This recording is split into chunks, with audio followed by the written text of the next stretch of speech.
car, I be on job and I put it on God, they ain't nobody stopping me. Whatever training program you're using, if it's not Sentinel training, you're wasting your time. HWPO doesn't PO. Proven is actually okay, but ours is better. Get some GPP in your life, uncle.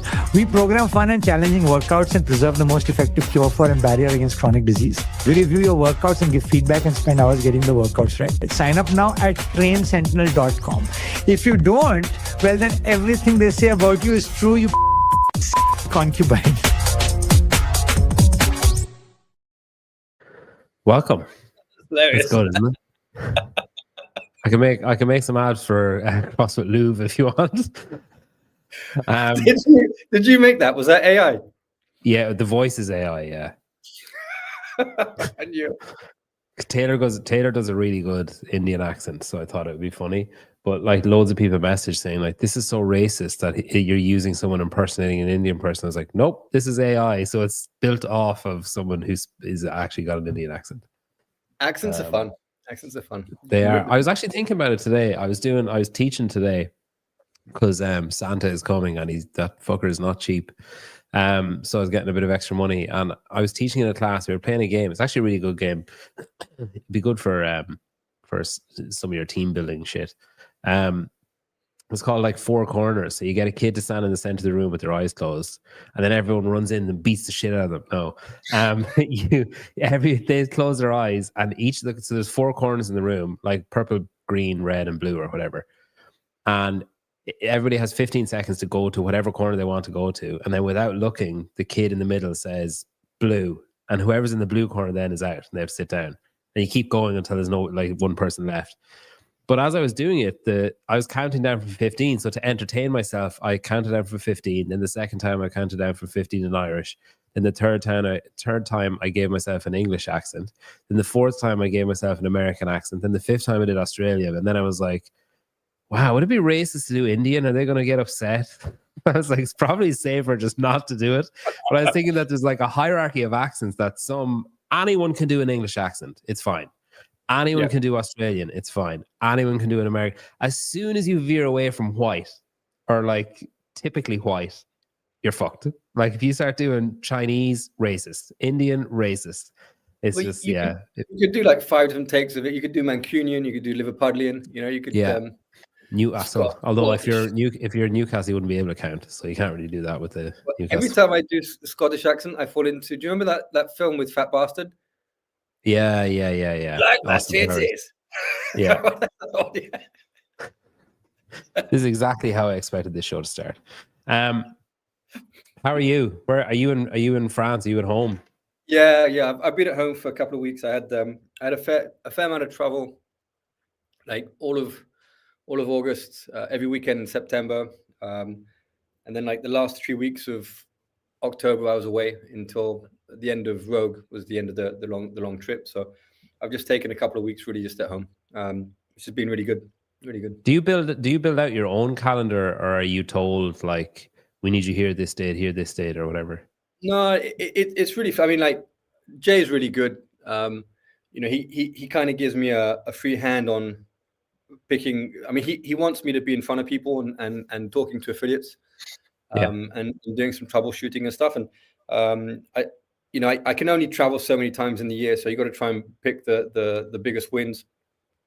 So I get invited, like I'm invited like nearly every weekend somewhere, and so I've had to learn to say no over time. Did that take long? Like, was that a steep learning curve saying no? It took for me to come back once and to find like my heating was busted, all my animals had left home. It was like, okay. I genuinely thought you were going to say it took me to come home and find that my wife was gone. I genuinely thought that's where that was. I've lost a couple of partners through just dedication to what you're doing. You think? Well, it's unfair. Accumulation of factors, probably, but that's one of them, I guess. Yeah, and it's you can say, yeah, I understand you travel and stuff, but then like, you see your partner for like 2 nights in a month or something, and it's like, well, then this isn't really a relationship. It's a hard, and it's a bit unfair to ask someone to be that patient. And so there are periods in the year where it's like that, and then there are others where I can actually take 2 weeks straight at home. Yeah. And then obviously I have my own boxes. So I haven't even been up to Paris this month, to be honest. How far which I away are you normally from do. Paris now? Where's your house like? It's a 6-hour drive or 5-hour drive, so it's 600 kilometers. And it's Did you used to live in Paris? Yeah. I lived Okay, in right, Paris.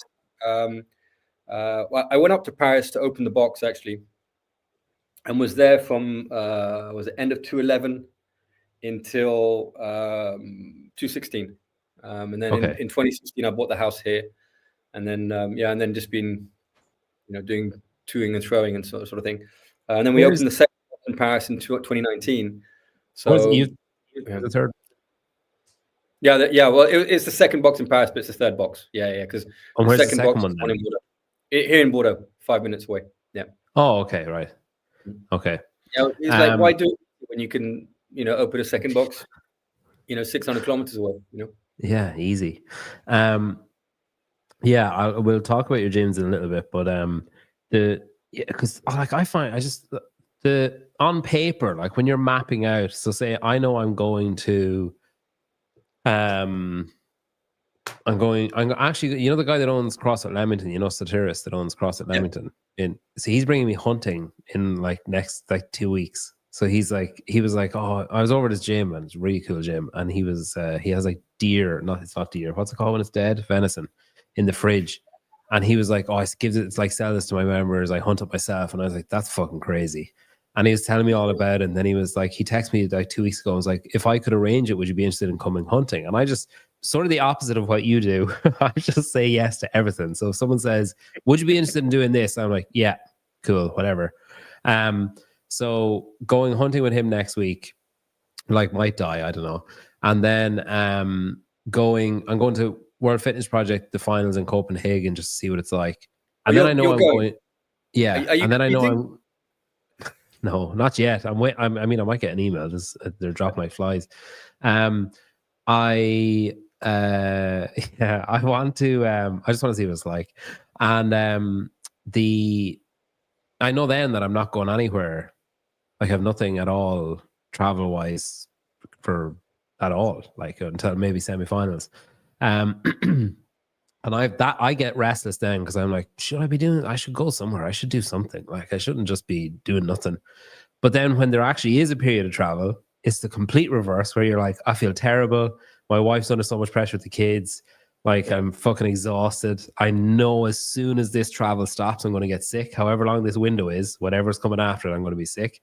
And I have to pretend I'm not because I'm going to be at home, and I'd be an asshole if I go away, I'm away, get sick, come back, and I'm useless. So the travel thing is such a fine line of just taking on too much. Yeah, and I know when I'm away too long is when my son stops answering the phone when I call him. That's his way of telling me, Dad, it's been too long. So you got to have. It's good to have the missus and the kids, right? It means you don't make that mistake of running away for too long. Yeah.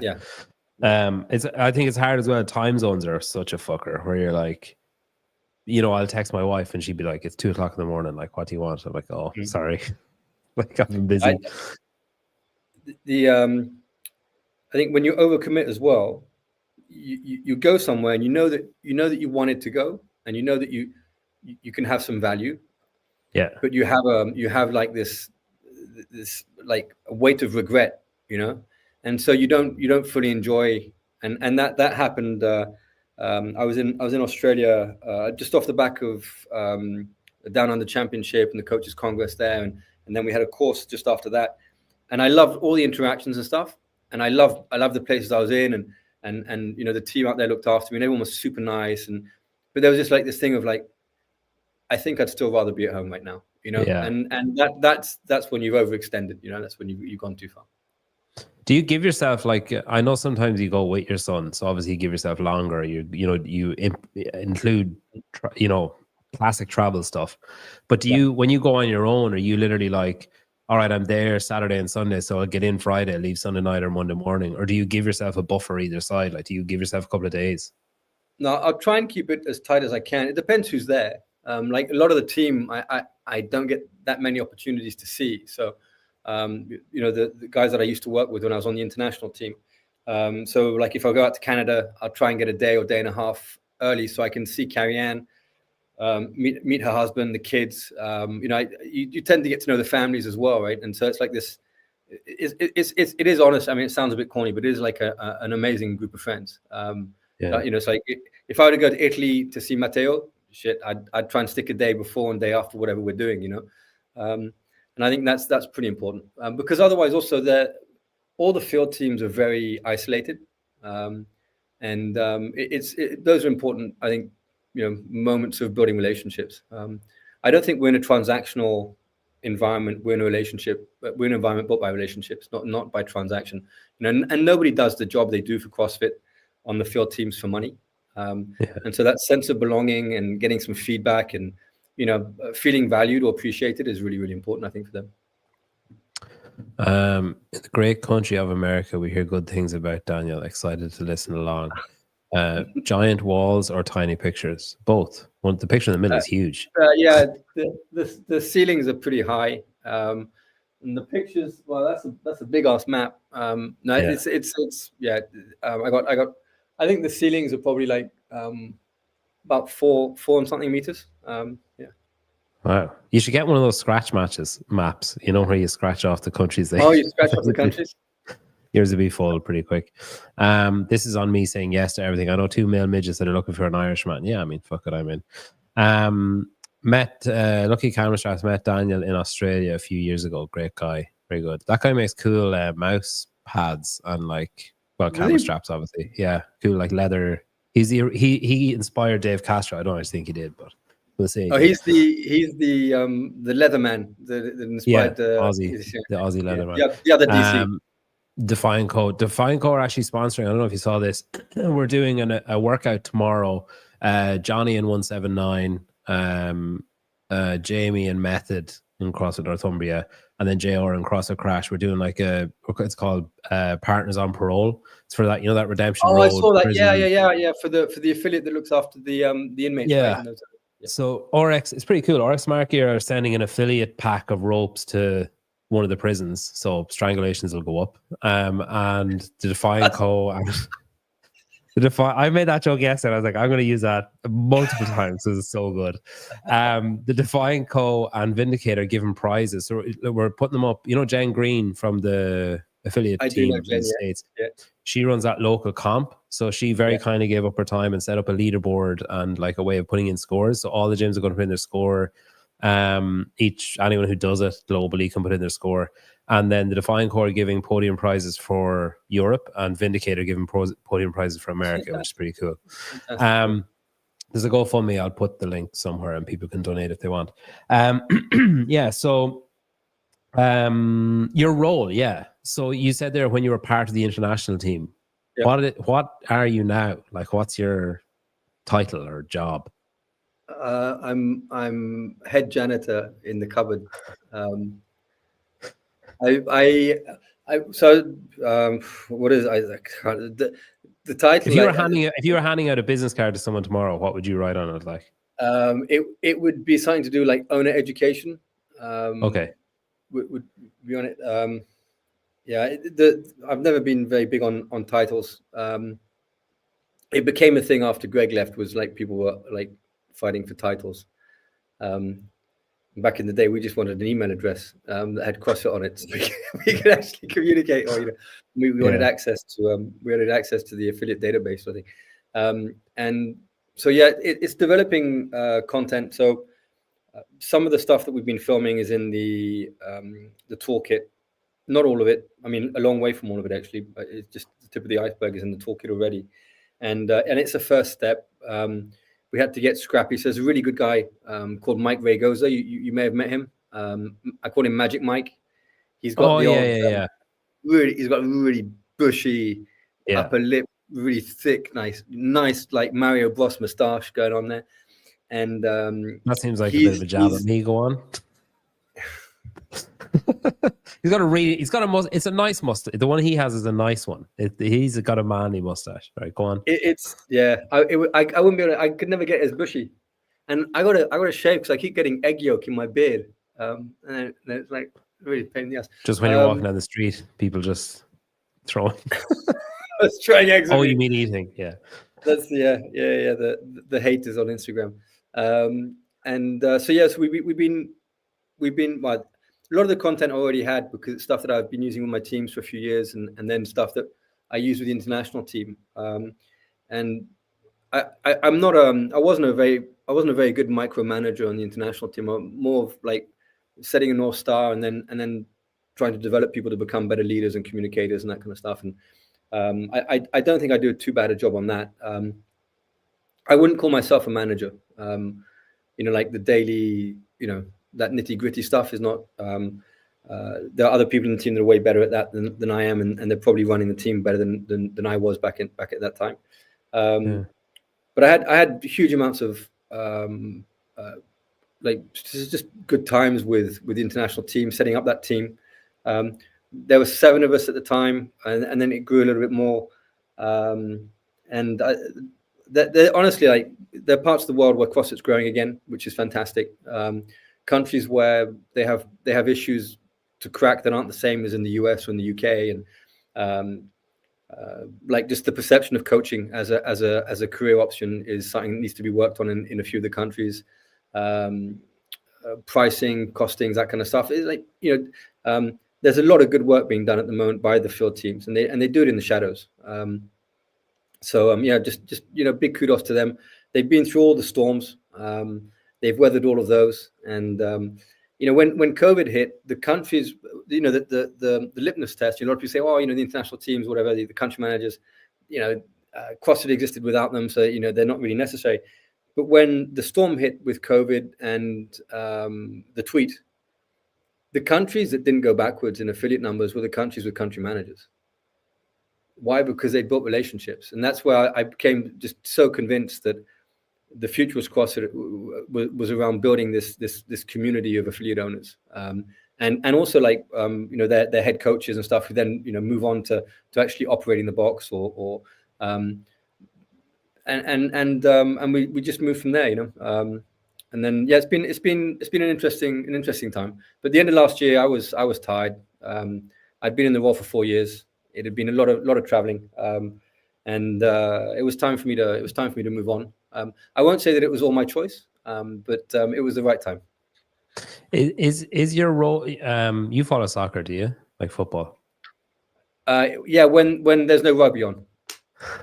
So a lot of, and I'm not trying to diminish what you're doing now, but when a lot of Manchester United do it a lot, where a player retires and they're given like an ambassadorial role. Oh yeah, like Solskjaer, whatever his name is. Yeah. Is that sort of what you're doing now? Like, it's like you're an ambassador for CrossFit, going around and like not keeping tabs on, but like a touch point with the different people outside of just the current hierarchy that exists, say. Yeah, well, yeah. I suppose it's something like that. I think it's just been put in the cupboard so that I don't have any say in any. There's no second tweet. There's no second tweet. Well, yeah, I'd always go on to I'd always go into the meetings, and I'd be the one like rolling my eyes or going, oh, like how can we be considering this? Or no, I think that's a really bad idea. It's like everyone goes, yeah, good, and then I think that's a really bad idea. Like, okay. We've had enough of this, Englishman. Give it in. Daniel, we have a great role for you. It requires you to go at home and just stay at home. You don't need to do any of these meetings. It's like cupboard. You go to the 4th floor, down the end of the hall. Yeah. What's 4.5? What's floor 4.5? You'll find it. Don't worry. It's just you up there. You don't need to worry about it. You open the door into the outside. You have to crawl in? Do you genuinely feel like that you've been hidden away a bit? That you've been like not silenced, but like kind of like, all right, whatever, Daniel, we're going this direction. I'm not gonna put out any dirty laundry in public. I think when you're in a role like that, you have a responsibility to try and influence decisions, so you're gonna dig your heels in sometimes for what you think is right. You're gonna dig your heels in for resources. You're going to try and fight for localization, translation. You're going to try and fight for international broadcasts on what you think are important events. And you know, I won some of those, and I just think that I lost too many of them. And so every time you'd lose them, you'd lose some feathers, and I just felt like, I'd been plucked. And so when it's like, how you doing, all this kind of stuff, and did a check-in, and I was like, listen, Ollie and Ed were fantastic. They're two regional directors. Ed Morrison down in Australia, who's doing Ollie has Europe. I think he has some pieces of North Africa, and then he has like parts of Latin America or Brazil and that kind of stuff, and Canada. And Ed has the rest of the world. I mean, he has like Middle East, Asia, Oceania. And these two guys, they've been around for a long time. I think they'd grown so much. They always knew their shit around CrossFit, the methodology. They knew about running a box. But as leaders, as being able to influence people, and take, they're really, really strong. And so I in all humility, I became surplus to requirements without a doubt. And I was happy to, because these young kids, there's a moment you have to make way. Roles like that where you're traveling a lot, where there's like phone calls at 8 a.m, and then there's one at 11 p.m, and it's like, God, I'm a single dad. It's like there's a point where juggling, you get one thing. So yeah, needed someone with a bit more spring in their step, I think. So and I wasn't the only one to notice that, and Jay took a lot of credit, but he's a very good leader, Jay LeCoons. And it took me a while to get to know him. I think it's taken him a while to get to know me. I think he still is. And I think he actually appreciates me more now that I'm not in the role than when I was in the role, in all honesty. Oh, you always like people better when you're not banging heads at them, to be fair. Oh yeah, I because my point of view was I'm not paid to say yes. Yeah, I'm paid to give. It's like if you're paying me for my experience and my knowledge, and not just my contacts, my black book of contacts. You're paying me for like I've been in the fitness industry for over 30 years. It's like, and I've been operating gyms for most of that, and the boxes since end of 2011. So if you're paying me for that experience, then I'm going to give you my opinion. I'm not going to say yes just to have an easy day. Yeah. And I think that I maybe I overplayed that card, that card a little bit at times. And yeah, and then obviously with the sale, lots gone on in the last year and a bit. Even it's really dragging on, isn't it? Like really dragging on. It's crazy. Yeah. This kind of like initially I was like, okay, yeah, it's gonna be sold, cool. And then it was like, all right, there's obviously some kind of a problem, and now it's kind of like there's just so much happening. But basically, all I can think of, oh, come on, get on with it. Like, well, I'm just sort of like, this has to be devaluing the company. That it's like that it's such a public, drawn out struggle to sell it. That surely the value, if it doesn't sell, surely the value of the company has to be down then afterwards, because it's like, what the fuck happened the last time? Why couldn't you sell it? There's obviously something wrong. Do you know what I mean? Yeah, if it's like, we sold it in 10 minutes, like, whoa, that company must be worth loads. Versus, we've been trying to sell it for 2 years. Like, we're looking for buyers. I'd be going in being like, all right, here's a significantly lower investment than I was originally planning.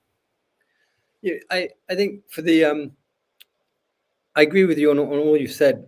But as a box owner, the one take home that I have is like the rumors of the number of people that wanted to go into the data room, right? That wanted to sign the NDAs to go into the data room. I mean, like the numbers that have been thrown around the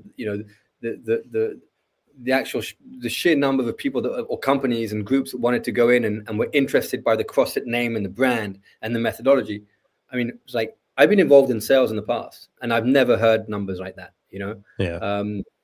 Like north of 50. Is like. I wonder how much was just lucky lose though. I'll just be like, what tire kickers? Like just like, let's go in and just see what the PSI of this back wheel is. Yeah, I'm not. Yeah, but I mean, there are a lot of companies in the space that if they went up for sale, they'd struggle to get 2 tire kickers. Yeah, that's fair. And so as a boxer, it's like, wow, the CrossFit name, even in that industry of buying and selling companies, carries, you know, a huge amount of weight. You know, it kind of punches above its weight, really, when you think of like the number of employees and you know the revenue it generates itself and that kind of stuff. Like CrossFit is this big, but it has this much influence. It's pretty outstanding.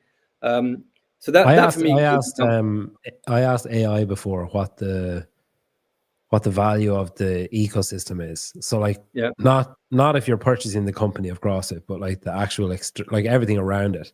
And it's fucking crazy. And the craziest thing though is, I think Susa talked about this before, is like the value of the ecosystem compared to what the company of CrossFit has, as in the revenue that the company of CrossFit has versus the revenue of all the companies that have sprouted up. Like, it's insane. When Greg was just like, like thrusters and burpees and run and like a heavy dumbbell or, you know, whatever, a difficult weight or whatever, just typing that into like open source on the internet. And then you have like fucking Fit Aid, like Knocko, Grip, like countless grips companies, all this different shit that just sprouted up and like pays mortgages and starts family. It's crazy when you think about it. Rogue, Bulldog Gear, the number of companies that have flourished around the CrossFit ecosystem. I mean, I think we could probably sit for 24 hours and still keep, you know, adding to the list, right? And I think, and that's what kind of gets sometimes. I think you understand. I don't defend CrossFit pointlessly. I'm not, you know, I'll die on the cross for the methodology. But one of the criticisms that I can't really stand that's levied at CrossFit sometimes is, oh yeah, CrossFit business, money grab, all this kind of stuff. And if there's one company in the ecosystem that hasn't been, I think, making the money that it should justifiably have made because of the impact it's had, is CrossFit. You know, I look at the banking fees I pay on my gyms.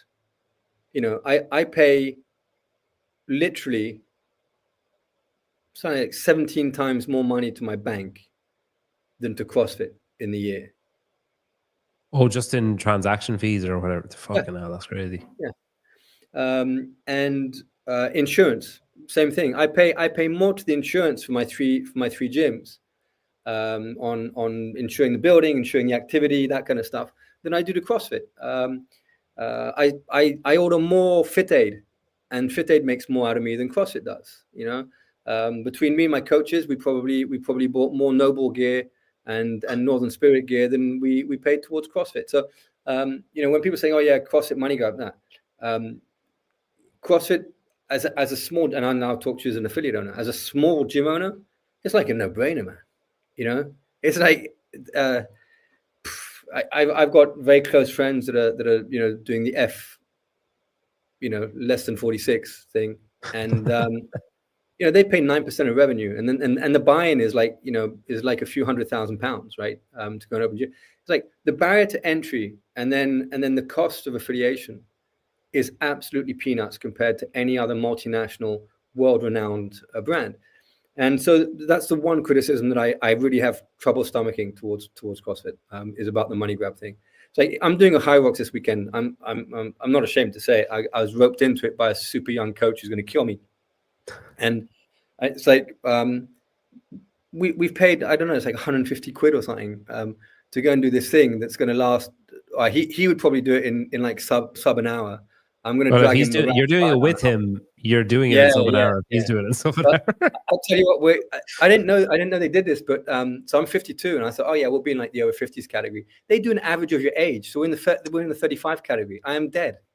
What age is he? Like 12. He's 24. Wow. Okay. Yeah. 24. He's my head coach down here in Bordeaux. So yeah, I mean, but so like, you know. And people that criticize CrossFit, saying, "Oh, CrossFit business, CrossFit money grab, all this kind of stuff," are the first to go and sign up for fucking High Rocks. Yeah, which is a pure transaction. Yeah, it's a pure transaction. Nothing. Or they're the first to pitch up wearing a pair of Nike trainers, and I got nothing against Nike, but you want to talk about companies that are commercially minded. These are companies that are commercially minded, and then they'll be the first to line up and levy the criticism towards CrossFit about being a money grab. and that for me is you're either lying to yourself, or you're just jumping on a bandwagon of criticism. Sort of thing. Yeah, or don't understand. So I'll get off my soapbox. You No, touched okay. a nerve there. That's my job. Vindicate, I wouldn't exist if CrossFit never was. Yeah, I mean, there's so much, like, it's insane the amount of stuff that wouldn't exist when you think about it. I want to ask you a couple of things about CrossFit, or like things that have happened, say, in the last few months. And if there's any of them that are going to get you in trouble, just don't answer. Were you surprised at the kind of furore surrounding Rich and Mayhem, and then Austin leaving and going to Mayhem and all that kind of stuff that happened? Were you kind of like, wow, that's worrying or concerning? Or were you like, yeah, don't care, it doesn't change anything? No, I just honestly, like, I think that the sale had been going on for so long that, I think a lot of people internally were like, well, if a sale happens, will they keep me? Will I be surplus to requirements? Maybe I need to start looking for a plan B. And so CrossFit has lost a couple of good people over the last 18 months. And it's lost a few not so good people as well, which actually is going to save the next owner money. They won't have to fire them when they come on board. So I know, like, Austin's departure, in all honesty, it wasn't that much of a surprise. He's a very ambitious guy. He's a very smart guy. He's one of the hardest working people I've ever worked with, and he's extremely focused. So no, I think it's normal. He's got a wife, he's got kids, and so there was uncertainty, and he's talented. So and I think Rich has a strong brand in Mayhem. It's built around him. It's built around his character, his persona, and you can say, yeah, a great programming stuff, but when you think of Mayhem, like, invariably you think of Rich, right? I mean, that's like, yeah. and he can have in his team some wonderful people. I have huge amounts of respect for the coaches he's got on board, for Rory Mac, and but you'll always think of Rich when you think of Mayhem, which is its strength, but it can also become its weakness. As time goes by, obviously, you've got more and more games champions, and the younger CrossFitters don't necessarily relate to the champions of old and that kind of stuff. So he obviously needs to develop Mayhem into something else that doesn't depend on his persona in order to become, take it to the next level. So I saw that as a logical move. Is it going to affect CrossFit? I think that's up to Rich and the team, right? But I see them as being winning in the relationship today, as in they're a very important brand within the CrossFit ecosystem. And if they stepped away from the CrossFit ecosystem, would that brand be as important? I don't know. I mean, like, CrossFit, there are several semifinals that work with Mayhem on the programming. We do at the French Showdown, right? We love collaborating with them. They've got a very talented team. They really help us think about the programming. We go out there, we test things with them, and it's a valuable relationship for us. But if they weren't part of the CrossFit ecosystem, would we still do that? I don't think so. I think we'd probably go with a brand that's an integral part of the system. Would they get an open launch? I don't think so. Would they themselves have a competition that can stay a semi? I don't know. So all these rumors about them leaving, I don't know if they're true or not. Only they know that. I do think that if they did leave, it would be a mistake for them. I don't think it would do anybody any good, medium and long term. That's my and I don't know all the ins and outs, right? But yeah, I think that's the main thing. Like, so just with all the stuff that's happening over the last 4 years, nearly 5 years, there's so much that I feel like on the outside, you kind of watch what's happening and you're like, whoa, this is crazy. And then you realize it's just some fucking power play, or you realize it's just some quote taken out of context, or you realize it's just someone fucking with someone else. And you're kind of like, oh, right, okay, it's actually nothing. And it never mattered, and it's all I've been thinking about for the last 4 weeks, and it's completely irrelevant to everything. It was just a joke or whatever. Well, yeah, I think I there's just think, so much of it, just wait and see. Like when Mayhem announced they were semi-final, I was kind of like, oh, right, well, everything's fine then. It's like, yeah, it takes very little to move the needle either way, right? You know. yeah, But I think, you know, Mayhem, their strengths, they have a wonderful physical location. They produce content all the time in that location because they've got that team in the one spot. I think those are two strengths that CrossFit HQ we don't currently have. yeah. But that under new ownership, I mean, I don't know who's going to buy it. That But should this be is step one. if whoever the surely. future owner is listening, make sure you've got in your business plan money to build a really shit hot HQ, some office space, but that's secondary to having people under the roof where there's an amazing gym. That's an exemplary gym. It's the best in class in everything, and that can be a physical location. It can be our destination, and I'll be the first to book a holiday and bring my team out to it. You know. And you need your recording studio, you need your podcasts there, you need your games reviews, you need all that kind of stuff under the one roof. I think that would anchor CrossFit, or help to anchor CrossFit back where it should be. And I think, and you speak to anybody at HQ that, and they agree with it, right? You know, it's just until they know what the ownership is in 2026 and beyond, and what the finances are for it and the investment stuff. It's, you know, Don's in a very hard place with that. You know, he's trying to, you know, he knows he's the bridge between what's there now and the future, and he's trying to juggle as best he can and spin those plates. And so is the rest of the team there. But you know, I that's not just my opinion. I think that's most people would agree with me on that. That there needs to be a physical location.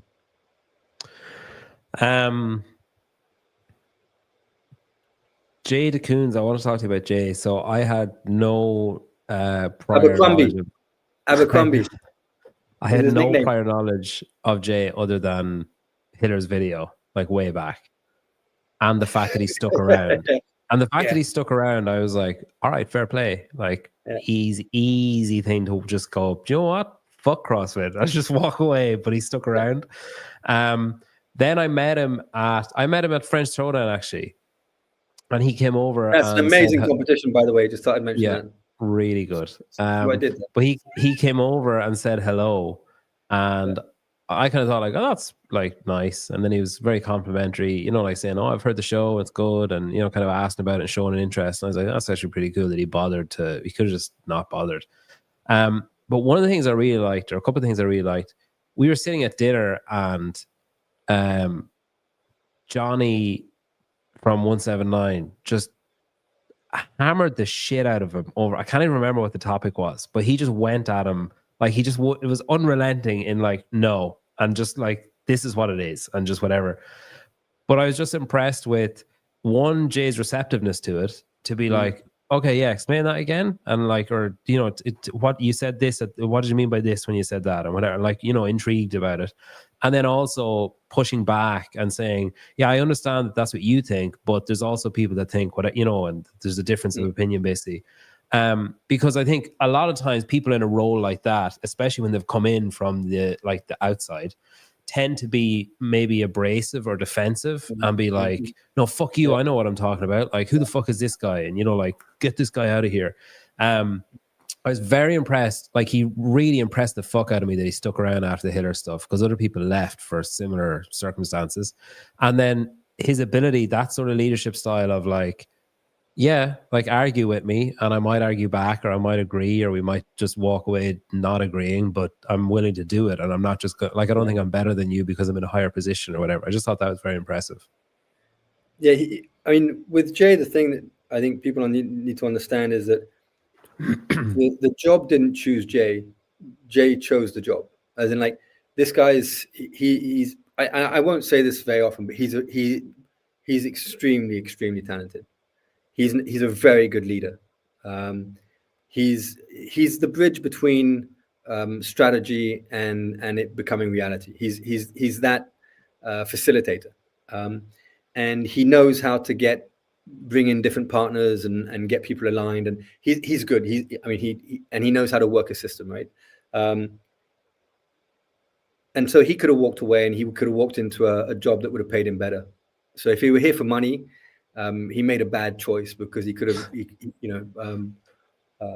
he could have done better financially. And I'm not easy to win over. If I think someone's a poor leader, man, they're going to know about it. And I had a poor leader in CrossFit, and shit, he knew about it. He knew about it to the point where he actually left the company. And he lost his job because I just pointed out the weaknesses in his leadership. But Jay's the reverse. Jay, it took me time to warm, because I'd been, it's like once bitten, twice shy sort of thing. And it's like, oh God, here we go again. Someone's going to pretend to listen, say, yeah, I'm just going to come in, I'm going to learn, teach me. And then, nice guys, and you go, oh God, here comes someone who's going to pretend for 6 months, and then they're going to do what they had in mind before they even joined the company. And Jay wasn't like that. I think any poor decisions that he may have made in the first few months was because he was poorly advised. And that would be the one thing I'd levy to him, is maybe he trusted not the right people necessarily in the first couple of months or few months of him coming in. But I think he's corrected that now. And behind the scenes, there are a lot of decisions being made that are very good decisions for affiliates. Jay is making those decisions with his team, and they're bearing fruit. Whether it's regards to stuff that's being produced, content, marketing, support, landing pages in different languages, product resources to develop tech for international development, all this kind of stuff. He's managed to align and convince people that weren't convinced, despite me yelling. And we have very different. I go in and I punch people, and I'm a sledgehammer, and I'm like going, we need this, and I'm rattling. And he goes in and he's smooth, and maybe he takes longer, but he goes in with his dustpan after you've been in there. He's like, oh yeah, okay, guys. yeah. I'm just like, it's so fucking obvious that this needs to happen. It's like, fucking come on. And Jay is way more patient than I am. He's very strong, and I've got to admit, like I'm old school, and I like the old days, and all this thing about go back to 2011, we were wearing nanos. You've seen that on Instagram. I was like, this brings tears to my eyes. So I'm very reticent when new people come in, and you get this email, please join me and welcome me. I'm like, oh God, who's this now? What's their experience of CrossFit? You roll their eyes, they did Fran in 25 minutes. It's like, oh God, it's like and yet some of the people that have been put on the team have I'm super happy, because they've surprised me. Some of them would be like Jenna Hooker on marketing. What she's producing with the team, and what I hear about her leadership and how she runs a team is really, really, really good. Dali, the CFO, who came in not too long ago, that I've only actually met physically once for like 3 seconds, but everything he's been doing, there's a pre Dali and a post Dali, and the post Dali is way better than the pre Dali. There's some people like that have come on board who are extremely good ads, and they needed time to get set up. So I think the leadership team is actually pretty good right now. And then you've got the old hands. You got Dave and Nicole in there. You've got Marshall Brenner, who's chief legal counsel, and he's a rock star too. And there are a lot of people in the shadows that don't make a lot of noise. They don't have a big mouth like me. I met him at the games, Marshall. He came over. I was in the CrossFit store at the games, and he came over and said, he introduced himself and was like, I like your show. And I was like, oh, thanks. And then he said, yeah, I'm CrossFit's legal representation. My stomach fell. I'm the one who's saying that season to this. I was like, wait, at the January, I was like, did I do something? Why is he coming over to me? And I was like, oh, so you're the one that's like, what, going to email me? He goes, no, you'll probably never hear from me. Don't worry about it. But I just wanted to introduce myself. I was like, okay, cool. He's the fittest. He's the fittest chief legal counsel in the world, I think. He's a big guy too. He's tall. Yeah, imposing. Diane's office looked like a room. They'd probably sign the 1815 treaty of Marathon. It actually does. Yeah, you can see the quail. You can see the chandelier up top there. Oh yeah. You can see that. Oh yeah, very good. You can see the quill and the quill and the inkwell on the table as well. With so I want to give you like a hypothetical or whatever, and then you say if you think like, yeah, that makes sense, or no, I think you're off. Because you haven't asked me any questions that's going to get me fired. So it's been tame. I think you're tired tonight, mate. So you have in the last whatever like 14 days, there's been like, guys, there's a new buyer of CrossFit that everyone was like, what? Like, where the fuck did that come from? And who the fuck are these? We've never, like, anyone who's been sort of keeping track was like, oh, maybe they're talking about, nope, never heard of these guys before. It's someone new. Now, what confused me was the way that it was uncovered was quite unusual for it to be like a post on Reddit, which seemed very scripted and like self-written, autobiographical, a tweet or an X or whatever the fuck it's called when it's on that. And then everything deleted afterwards. And then it was just very odd, especially knowing how anybody else who has been even semi-involved in any of the purchase, like, you know, even rumored, has been like fucking covered in NDAs, like just covered. Can't talk about anything anywhere. And then you have this thing of like, oh yeah, just put up a Reddit post, it should be fine. And like, just put up a tweet, like, who cares? Like, it's fine. It's kind of like, but wasn't there something also about the account having been like created like a few day before or whatever. Yeah. And it's also very close to World Fitness Project, like World Fitness News or something is I don't know, it's weird. But my whole thing on it is like, initially when I saw it, I was like, oh, geez, wow, that's way out of left field. And then I started thinking about it. And then I thought, I wonder if they're just buying something. And they want to buy something. And they're like, right, we need to get out there. So why don't we just tell everyone we're going to buy CrossFit? Everyone will know who we are. And then, like, obviously we're not going to buy it. And we're not even close to being involved in buying it because otherwise we wouldn't be fucking talking about it. So let's just say we're going to buy it. People will talk about it. So we'll be in the zeitgeist a bit. Then we can go after the thing we actually want. Or then people who are going to buy something might think of asking us to invest in the thing with them. Yep. So what's the question? Like, am I off base? Is that like illogical? Is it way more simple than that? Listen, my take is that when there's a lot of money involved, the stakes are high. You're I think that whoever's got this thing of value would always want more for it, and so they're probably willing to play games, maybe use any leverage they can to try and increase an offer, bring another bidder in at the last minute. You know, if you make an offer to me, and then I make it known that, you know, there's a 16-year-old called Sam who's making me an offer for the same thing, even if I think your offer is quite good, well, you not finding out that Sam's talking to me, maybe like egg you on to give me another couple of, you know, couple of quid for it or something. I you know, would I play those games? I don't know, but I would imagine that when you're talking about these sums of money, that sort of thing happens. I can remember like at the games, there were some guys walking around in suits, and I was like, oh, these guys are going to buy CrossFit and all this kind of stuff. And they're saying to some serious bidders, oh, check out these guys in suits. And it turned out the guys in suits, they didn't have the money for it. They hadn't. It was smoke and mirrors. You know, it looked like Crockett and Tubbs from Miami Vice in the late 80s. These two guys, they're the only people in Albany, you know, wearing suits that didn't belong. Just wearing suits. Yeah, just wearing suits. The whole city. Yeah, interesting. There were two stage actors from New York, unemployed stage actors. Ham actors. They went back to their job at Starbucks after lunch. I know the guys you're talking about, and I do think that they're. I don't think that they're not serious. I think that that CrossFit has caught their attention at one stage. One of the guys I've heard of when I was in the global industry, he a few years later bought or was it I can't remember.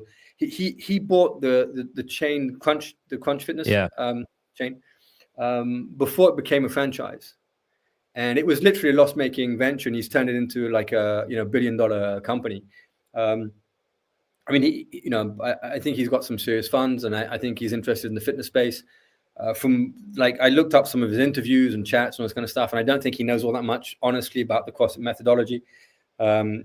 but that hasn't stopped people in the past. And so listen. Are they in talk? I don't know. I know that Berkshire are obviously talking to people. Otherwise, something would have been announced, or they would be saying, "Oh no, we're going to keep it for the next." And I think no news is that things are still ongoing. Would be my guess.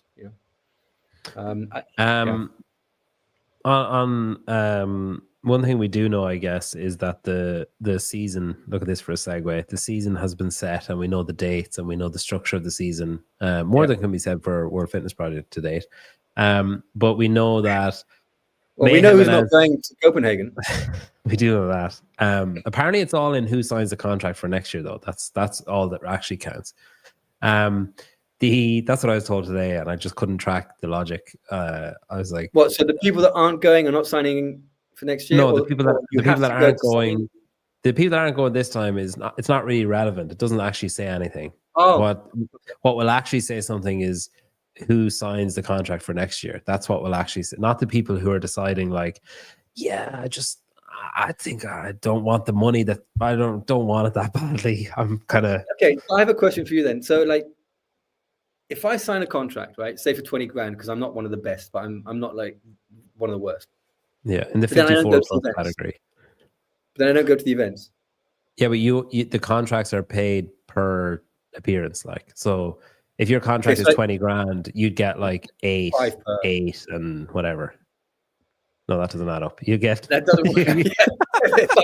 5. Okay, yeah. Okay, so you get the prorated rate of how many times you do show up, and then you show up. I'm guessing some of them are differently weighted. Like, as in the final, maybe you get more if you go to that, or less if they're all dropping out. I don't know. What about like? So I show up, so I'm going to get my 5 grand for the event. I do the first 2 events, dodgy wrist, go, sorry, I'm out, injured. What do I get? A pro rata of like from 6 events down to 2? I only get like 1/3 of my 5K. I think it's just you. I think it's you go with the intention of competing, and I guess the benefit of the doubt of all right, Daniel showed up, like when you're going out with the Daniel Chaffey, France. Yeah. And then you just like you walk over to Will, and you're just like, the money, do I get that now, or does that come direct? Is that wired? I think one of the things that confused me the most, and it like, I genuinely think I have it wrong. Like, I must have it wrong. So if your contract is 20,000, right? Yeah. And then the total prize money is, say, the total prize money that you win just from, exclude your contract. So just what you win over the course of the season is, say, 40,000. You only get 20,000. So you get your 20,000 contract, and then you get 20,000. If you win more than that, you only get your guaranteed amount. It starts at whatever your contract goes up to. You know what I mean? I'm pretty sure that that's what it is, but then the fact that I haven't really seen it anywhere, I'm kind of like, maybe I'm wrong, and it's actually not that. Yeah, I don't know.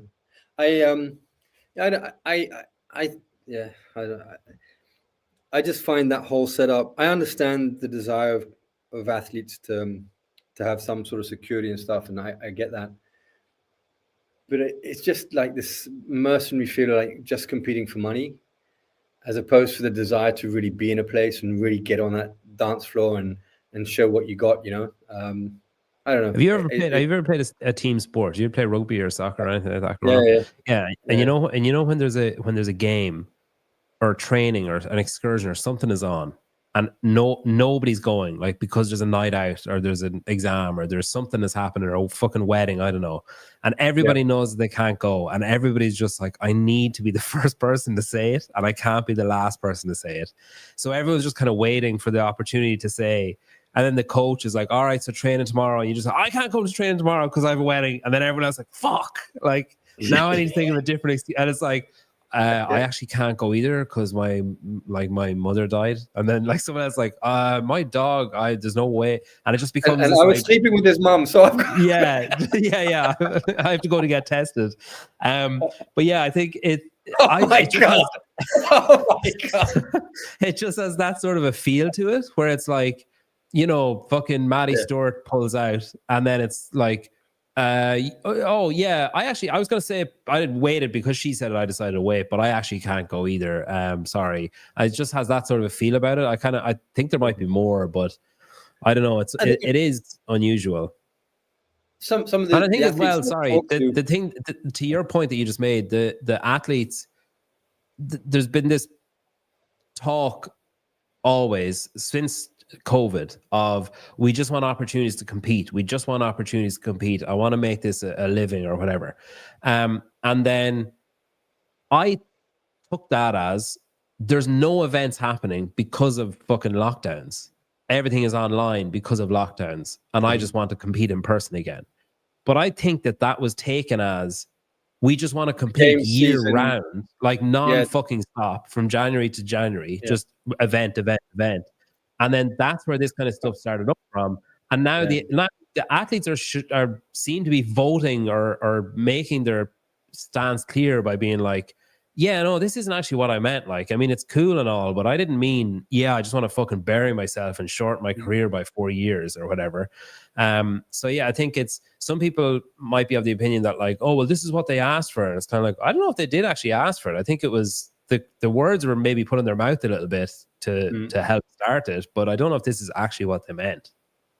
I agree with you. I think when you look at the year, you look at the season. If you're doing the Open and you're doing in-person semi, you're doing maybe Waterpalooza, Rogue, and you hope to get to the games. That's a large number of performances in the year where you need to be like close to your peak, right? And I don't know that the ecosystem is big enough yet to support 40 athletes purely through competition winnings through the year. I think we need to keep growing the ecosystem. I think we need to, and that goes through also affiliates and affiliate numbers, and the number of people training in affiliates, and that base, that groundswell of support. I think it goes through having not a large number of events, but few events where you bring in big crowds, because in the big crowds you've got the sponsors that follow. Sponsors don't want to see a stadium with 400 spectators in it. That's obvious. Wouldn't it be crazy if they took stadiums? We shouldn't be diluting things with another 10 events in the year, or that kind of stuff. And I'm a big proponent for settling a solid season and filling the bleachers, and then looking at what comes after that. But wouldn't it be crazy if so I think they said, I don't know where I saw it. It was in an email or something that they sent out of, I'm definitely going to get the numbers wrong, but just say it was like 1.2 million spent per event or something, right? Imagine if they just took all the money that they spent on all the events and all the money that they're given in the contracts and just didn't give any contracts, didn't give any like whatever, and just said, all right, we have one event per year.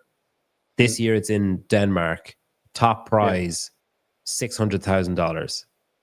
And then like next year it's in Australia, top prize, $800,000, because we're investing more and more money's coming in and whatever. Imagine if they did that instead of the slipping into different gaps or like perceived gaps in the season. I just think that would be, maybe they should just, I don't know, pivot. But it's difficult, I think, when you set out like, oh, this is what I do and this is how I'm doing it, and then if on the outside people are like, I'm not sure it's going the way that you want it to, it's like, no, it's fine, and like we'll just keep going. Yeah, the criticism that I would have of the WFP team, and I in my opinion it's a fair criticism, and the only one I do have, is that they were criticizing the games and the game season before they'd even done a single event. And for me it's like, well, okay, the games team, they've run, like between regionals throughout the years and games and stuff, run over 100 events. And they got a lot of skin in the game, a lot of expertise. And so it's easy to criticize, and when you haven't done anything, and then all of a sudden you start doing, and you're making some big bloopers. I wouldn't have criticized those mistakes if they hadn't prior to doing the event. If they, it's like, show some humility. Just say, hey, listen, we're going to try something. We'd love to be able to give opportunities to athletes, and we're going to learn as we go. So please I think bear it just with us. it paints a target on your back if you're like, Yeah. hey, you know what? French Throwdown have fucked up every year they've done it. They've fucked up, but we're going to do it right. I'm going to do the Belgian Throwdown, and we're going to show you how it's really done.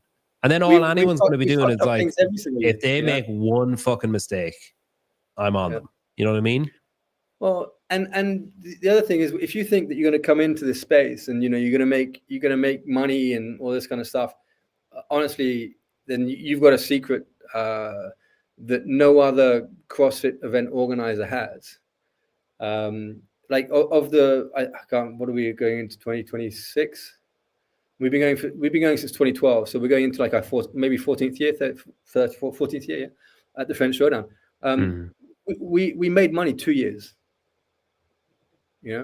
And we have a big community event, and we've got some great partners, and I'm lucky that I pay most of the team that works on the French Showdown through the boxes, not through the event, so that we can keep going. And so when they come out and they we're going to attract huge crowds, you have to build trust, and you got to build your community bit by bit. Your volunteers are fundamental. You've got to develop trust with them, and they've got to love that relationship and stuff.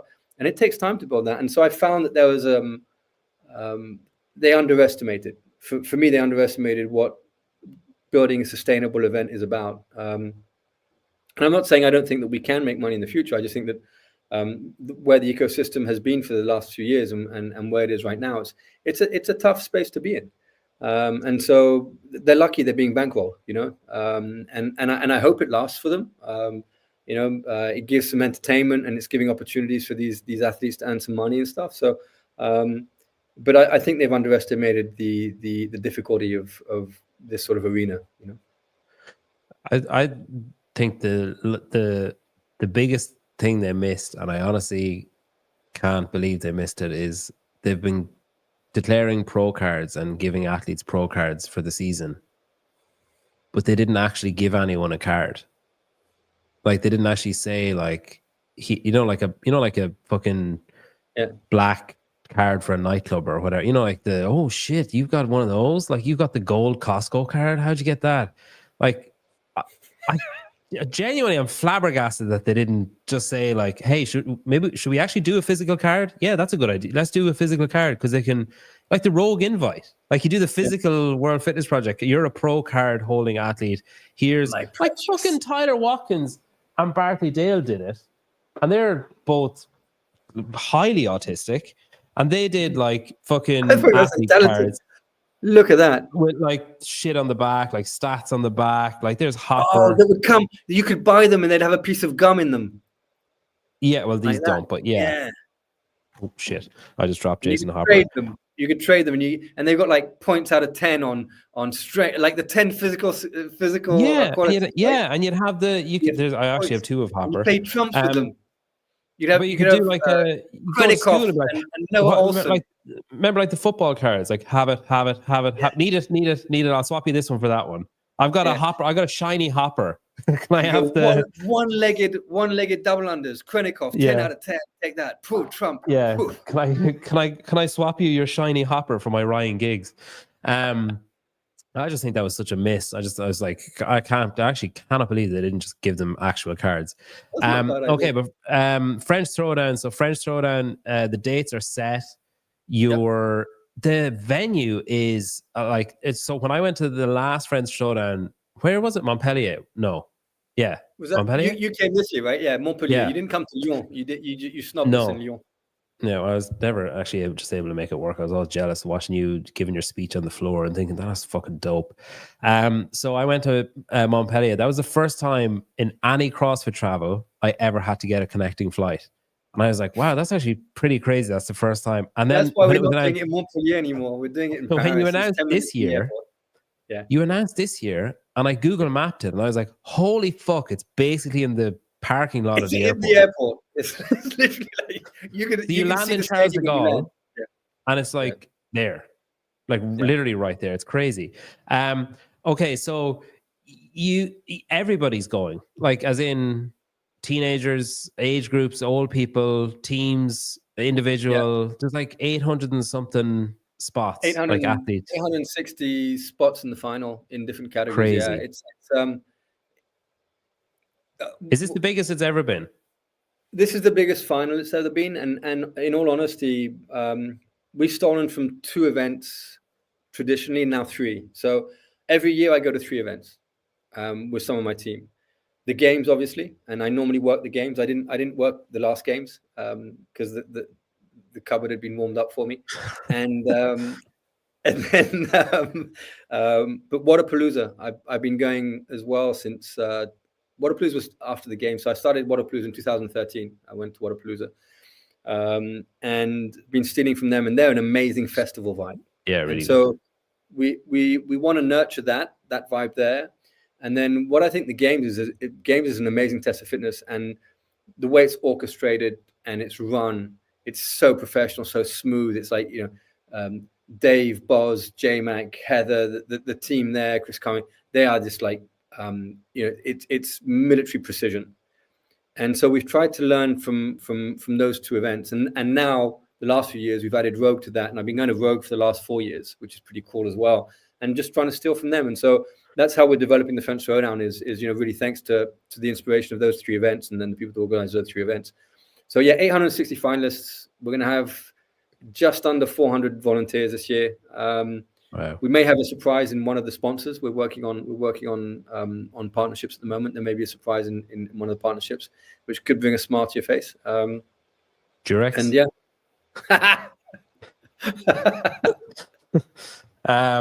That's cool. That's really cool. And then all extra large, mate. All extra large. That's it. Yeah. Shit, that's not good to me. The last year, I was very impressed last year because it had that feel to it. Like it had that like the Albany kind of feel. Like it was like in the arena, the like closeness of it and the height of the seats and everything. It had that sort of like intense kind of feel to it.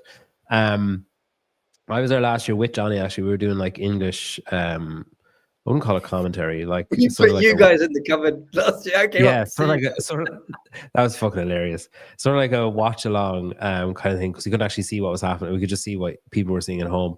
The first day was so funny. I was like, "Oh, English stream, whatever," and then we were shown to a room, and me and Johnny sort of looked at each other and were like, "How the fuck are we going to do this?" And I had it like English live stream. And then halfway through the day, I turned to Johnny and I was like, "We should probably just change this to watch along, should we?" Like people were so angry in the comments, just be like, "What the fuck is this shit? I'm gonna go and watch the French guy. I don't even know what he's saying." It's like, well, he can see stuff. Yeah, no, it was fun though. It's great. Like, really enjoyed it. We loved it. We're gonna get you, if you come this year, we'll get you inside the stadium. You have direct view. Yeah, that'll be good. If you want to come, obviously I want to go. Yeah, But you have to bring Johnny man meat. Yeah, well, we both said I texted Ellie afterwards, like when it was announced it was like you were doing it again. I was like, "Hey, me and Johnny will go and we'll commentate like straight away." Cool.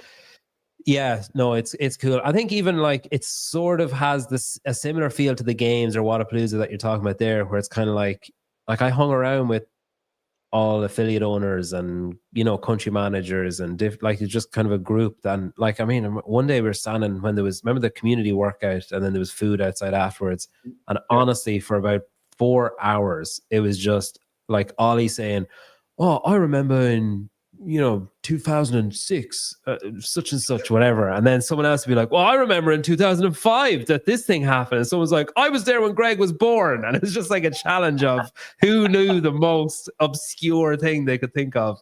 But it was amazing to just be a fly on the wall and be like, "Wow, this is crazy." And no matter what happened, every conversation devolved into that. So that conversation would end, we go back to the hotel, we'd be talking about maybe, I don't know, like, "Oh, do you think Justin Medeiros has a shot this year or whatever?" Within 10 minutes, we'd be talking about like, "Hey, do you guys remember in Carson in 20, like when we all went for that coaches thing?" It's like, how the fuck are we back talking about shit that I'm not involved in? Let's stick to what we were actually discussing. But it's fun though. I liked it. So then you have tickets to the games, obviously up for grabs. Do you know how many? Like, do you know how many spots there are yet, or anything like that, or no? Yeah. Well, I mean, I think they're waiting to finalize contracts with all the semis, right? But Yeah. what we've been told so far was 3 elite male, 3 elite female, 3 teams, which is great to have the teams back. Yeah. There's a lot of good storytelling around there, a lot of excitement around that. And then the masters categories, not the teens. Yeah. So the teenagers don't qualify through, but we do have a teens category at the French Showdown. And then the masters, it's digressive as you go towards death, right? So like the 35, 39, I think we got 3 spots, and then it goes, and then 40 is perhaps 3 or 2, and then it goes to 2, and then like 50 and above is 1, and then like the 65 to death category, there's 1 there too. They just get like a gift voucher for a Undertaker's as they're leaving. Like, congrats. I'm not far off those categories, mate. Yeah. So They get one of those wreaths with the flower wreaths with like granddad written on it. That's all they I get. tell you what, though, the thing about the Masters is how appreciative they are on events. Yeah. It's some of the messaging we get afterwards. We didn't do in 2024. We didn't do a very good community side for the Masters and that kind of stuff because we're so focused on the elites, and we couldn't mix the floors. We couldn't bring the other categories onto that main floor and that kind of stuff. And we corrected that in 2025. And the number of Masters that reached out and like we're just like, thank you for that experience. Thanks for getting us on the main floor. Thanks for letting my kids see me compete. Yeah. That's pretty damn cool, man. I'm glad they made that decision. I'm glad that Dave and the team made that decision for the Masters. Yeah, it's cool. With the so qualifiers are in January, right? They're like tickets, or you can end of Jan and first week of February the qualifiers. Okay, so you enter in January and then you do your qualifiers in end of January, start of February, or whatever. Yeah, and then you can actually register. We'll be going live on like Black Friday, so end of November. Okay. You can sign up. Yeah. So okay, cool. Put it into your calendars. And is that the only? So if it's like say Lucy Campbell, does she do the qualifier, or does she get in by virtue of last year or by the Open? Because I know Mayhem. Nobody gets in by virtue of last year. Okay. They can go through Open semi-final, and then we invite them, or they can go through the French Showdown qualifiers. But they still, if they want to qualify for the games, they still have to have done the Open and the quarterfinals. Okay. Yeah. Open and quarterfinals. Yeah. They have to. Yeah, that'll be in the games rulebook. It'll all be clear in the games rulebook. Okay. So anything I say that's wrong, just read the games rulebook. Yeah. But Daniel said, it's classic trying to get people to do the qualifiers. Fucking money grab. There you go. The other thing I was going to say. Oh yeah. So does that mean then that Vellner, right? Vellner decides, fuck it, I want to go to France. I speak a bit of French. I'm not doing the game season. He does the qualifier. Can he still do the French Showdown but not go to the games? Yep. Okay. So non-games competing people can still do that. I don't think there's going to be as much of that this year, to be honest, but I don't know. What do I know? Okay, that's good. I'd love for Vellner or Jeff Adler to come to the French because they speak bloody French, don't they? Yeah. They should do the Open as well, though. But yeah, good. Lucy Campbell, noted. No favoritism. Did you see she volunteered at a competition last week? That's pretty cool. No way. Yeah, she judged for like I don't know, was it the whole day or a whole week? It was like longer than probably necessary. I mean, the photograph would have taken like 10 seconds, but she stuck around for hours and judged multiple heats, which is cool. Yeah, I've been fortunate enough to meet Lucy, and I've been on some broadcasts with her in the past and stuff, and she's clued up, and I think she's going to be on that top step, and she's got potential. She's cool. I like her a lot, but Yeah, I thought that was very cool. I think it was Battle for Middle Ground or something that she was doing. Okay. I saw them putting up, Rich Hornsey that owns those events, Battle for Middle Ground and Graft and all those. He put up a story saying, oh, anybody got, if anybody's free for a couple of hours, we're short and it's really tough and this is how events happen or whatever. And then I saw photos of her doing it. So she obviously messaged and said, I do it, which I thought was really cool. I mean, she's a judgy fucker anyway. She's always judging everyone, but at least it was in an official capacity this time, which is great. Yeah, look, Lucy's always judging, always. Okay, so in a couple of weeks then, so keep an eye out. No, that's next week, isn't it? Black Friday. So keep an eye out for it's like a week's time, whatever. Yeah, it's like 8 days or something. 8 days. So keep an eye out. You can register for tickets. The qualifiers will be January, February. You can do that, or if you're good enough, you're probably not. You can do the Open and quarterfinals and then French Showdown. But whether you qualify or not, just punch in the weekend of the 15th of May and come to Paris. We're going to have a wild time. You literally just walk out of the airport and you're there. Like, it's honestly, I don't think you'll find an easier event to go to. You could go to the one in Spain if you want, and it's a 4.5 hour drive or something from the nearest airport. Oh, your ma, that's nasty. I think Ciudad Real is a nice place, man. Nice venue. And listen, where we have the venue in Paris, there are loads of cheap, dodgy hotels around there. Like stuff that charges by the hour. You can. Some of those hotels have like fucking dodgy names. Like they're not even bad, but when you're looking, you're like, why is this just called Hotel Paris Airport? And then this one is Paris Airport Hotel, and then this one is Hotel Paris Airport. It's like they're just like different. It's obviously people. It's for the SEO and Google. They've just changed the hotel name. I'm gonna give you guys a secret, right? There's one hotel that you must not book.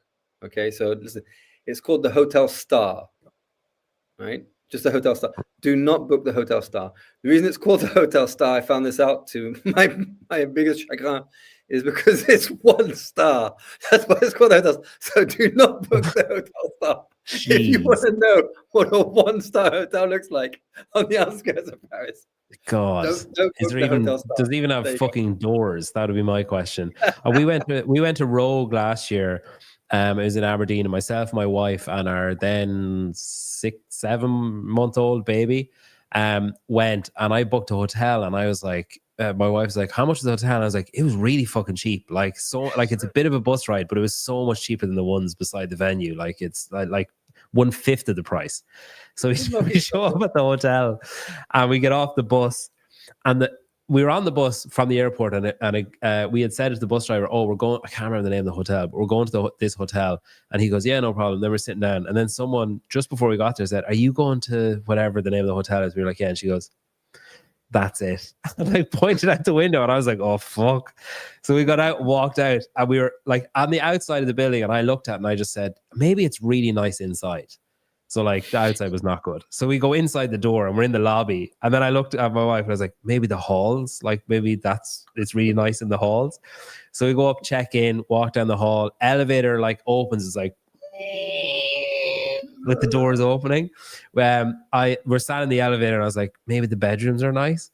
And then we get to the bedroom and I'm like, yeah, I just don't know. She's like, I can't even fucking change the baby here. Like, what is this? We're like, I'm not sleeping on this. He's not sleeping in it. What the fuck is this?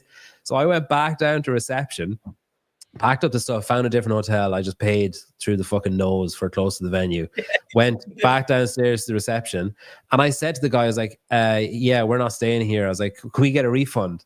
I swear to fucking God, he didn't even ask one question. He just said, yeah, he's like, I can't give you it tonight, but I can give you the rest of the weekend. I can refund that for you in the morning. Never asked, what's the problem? What's wrong? You're like, so no customer service. He's just like, I'm not having this fucking conversation again. Yeah, it's fine. I'll give you your money tomorrow. I thought that was crazy. Okay, so May, what did you say? 15th of May. Yeah, the weekend. So the event's going to be the Friday, Saturday, Sunday. I can get this right now. I should be able to Let me get me readers. Let me get my readers out. Let's go. Not November, December. We're in May, aren't we? Yep. May. Yeah. So Friday the 15th, Saturday 16th, and Sunday the 17th of May. I've been promised good weather, great athletes. The whole caboodle. There'll be those mini short things. All the guys will be half naked. Be some music. We have some live music. Nice. Yeah, the one-man band, drums. It's the closest thing to Wadapalooza or the games that you're going to get in Europe, from my experience. Having been to Wadapalooza a few times, the games a few times, and the French Showdown once, and assuming that wasn't some fluke, it's the closest thing you're going to get to those, where there's really like deep community workouts with like shit tons of people doing them. There's loads of different options for stuff to do. There's a big vendor area. There was, anyway. I'm assuming there will be again. There's loads of affiliate owners. There's loads of like country managers. The whole of Europe, like the who's who of European CrossFit basically just descends on wherever French Showdown is, which is a testament to you, I guess, that you've got that level of kind of buy-in from everyone. And, you mentioned the volunteers, the people that are doing it. I mean, like, as you said, it's not really a transactional ecosystem. I don't think most people do things because like, oh, this will get me whatever. Everyone's just like, I really like Daniel and I'm going to do it. I mean, like, we went over and did that because we like you, and we immediately said we'd go back and do it next year because we like you. It's not because like, well, that's a huge opportunity. It's like, yeah, I like Daniel, I'll do that if I'm needed, which is cool. Maybe when you're in the closet the next time, or your cupboard or whatever. I mean, you're not in the closet, in your cupboard. You're out of the closet, firmly out of the closet. When you're in your cupboard next time, you can push Jay out. So Jay was supposed to come on this show like a couple of weeks ago, and I don't know this, but I'm convinced that someone across it was like, hey, Daniel's in a cupboard upstairs. You need to go up and check on him and just stay there for like 2 weeks and don't come out. Don't do it. Go and sit in Daniel's cupboard for a couple of weeks. It was like all said, and then I got an email saying, look, I'm really sorry, something's come up, I can't. And I was like, okay, yeah, no problem. Like, anytime, Jay, whenever you're ready, like, absolutely, like, I understand these things happen. And straight away I was like, someone fucking told him not to come on, I know it. But yeah, I don't really blame him.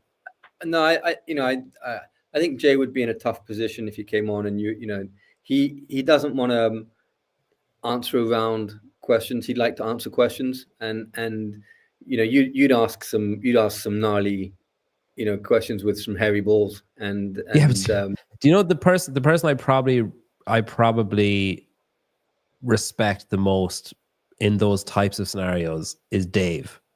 And I think that a lot of people could learn from Dave of just being like, I'm not going to answer that. No. I'm not going to answer that. Next question. Can't talk about that. Don't want to talk about that. Like, is better than, well, as we circle back to the vernacular of, testicular or whatever, you just say like, no, not talking about it, and move on. It'd just be much better for everyone. But yeah, look, like I said, I really like Jay. He's welcome on anytime. I'd love to have him. I'll drop a word in for you. I'll see if I can get it. I better go because it's late, and my fucking youngest wakes up at 4:18 on the dot every day, no matter what I do. And early bed, late bed, anything. 4:18, fucking sitting up and crying in his stupid fucking sleeping bag in the cot. I swear to God. Anyway, enjoy Daniel, it, mate, because it'll be over before you know. I mean, people keep fucking saying that, but I mean, I guess it's different sleepless nights when they're 16, 17, 18, but still. Listen, I really appreciate you coming on. I think I had kind of heard, I remember like ages ago, this is like silly, but I remember a long time ago, someone was like, don't trust Daniel Chaffey. Like, whoever you align yourself with, just do not align yourself with Daniel Chaffey. And I was like, fucking hell, okay. Like, geez, this guy must be an absolute cunt. Like, he must be really bad. And then I know who told you. I got talking to you, and I was kind of like, he's either a really good actor or I just haven't done anything to piss him off.